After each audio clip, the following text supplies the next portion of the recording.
say is that it's been very tough, like this whole process, and the fact that we're actually here right now is it's quite deep for us. And yeah, just hoping that it actually goes well, essentially. And I hope that everyone who's been affected can actually still ride, and still be able to perform to their best.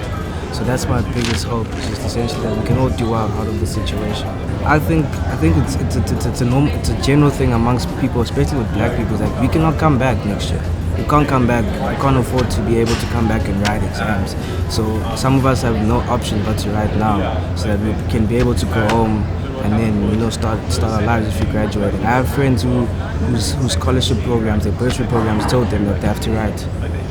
They have to write during this block, unless it's late for them in terms of their bursaries and scholarships. So I think that's the reality for most of us, is that we have to write. So as much as we probably don't want to, we have to just do it.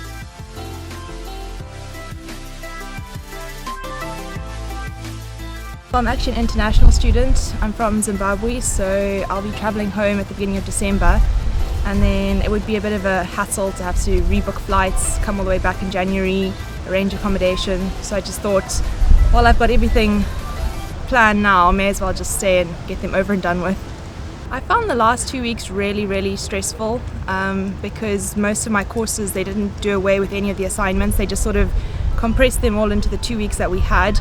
So it was a lot of pressure last week, especially. Because of the whole holiday thing, if I go home studying and holidays, I just want a proper holiday, not have to come back in January. Yeah, so different exams tend to be more difficult than normal exams. So yeah, and the advice is to write now instead of January.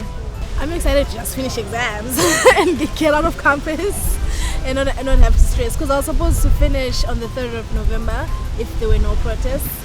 So now I'm just if only I would have been done by now.